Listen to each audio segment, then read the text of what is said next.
Virgin Galactic has completed another successful glide test of its VSS Unity spaceplane, putting the company on track to send tourists into space within months.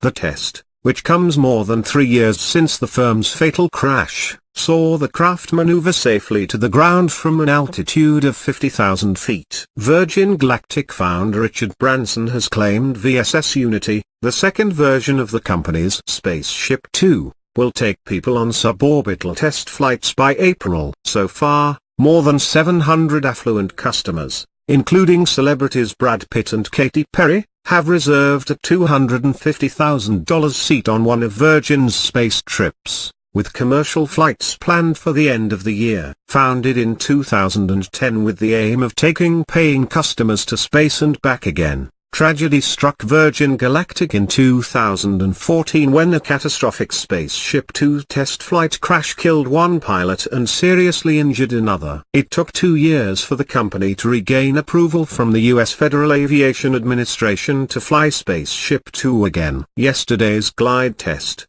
VSS Unity's seventh, saw the craft sent up from California's Mojave Air and Spaceport attached to a twin fuselage White Knight carrier airplane. Once the pair reached 50,000 feet, Unity was released for an unpowered descent back to the spaceport. The test saw Unity reach its top glide speed, hitting Mach 0.9, 670 miles per hour / 1080 kph. After it was pushed into a sharp descent upon release from its mothership. In a statement, Virgin Galactic said Unity reached the maximum airspeed we can achieve without igniting the rocket motor. It's been a few months since our last flight, during which we worked through a planned period of focused ground time, Virgin said. This involved extensive analysis, testing and small modifications to ensure vehicle readiness for the higher loads and forces of power test flight. Today we tested that work by pushing Unity's atmospheric capabilities hard, touching top-end glide speeds as pilots Mark Forger Stuckey and Michael Suchmasaksai completed a busy test card. During the flight,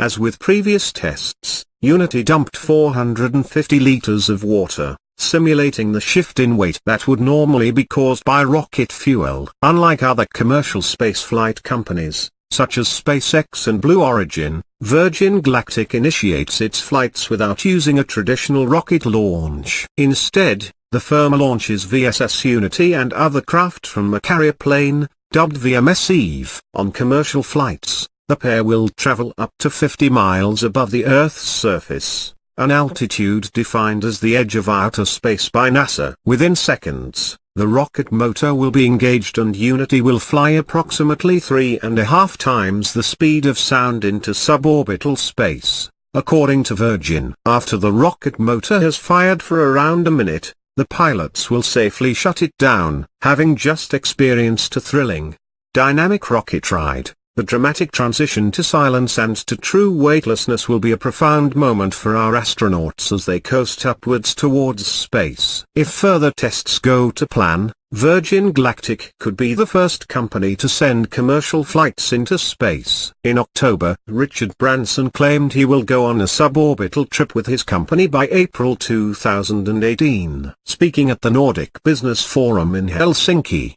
Finland, Branson said, "We are hopefully about 3 months before we are in space, maybe 6 months before I'm in space." He added he would be very disappointed otherwise. Later that month, Virgin Galactic President Mike Moses said it was unlikely that passengers, including Branson, will be on board test flights by then. He added that the firm does plan to have one of its suborbital vehicles reach altitudes of more than 50 miles above Earth's surface by February. Moses addressed Branson's comments during a question-and-answer session at a commercial spaceflight conference in Las Cruces, New Mexico. Richard always poses a challenge. He likes to push very hard. Sometimes, I wish he wouldn't talk so much, Moses said. But 3 months is about right. We hope to be in space by the end of this year. He's a little bit further away from a flight than that.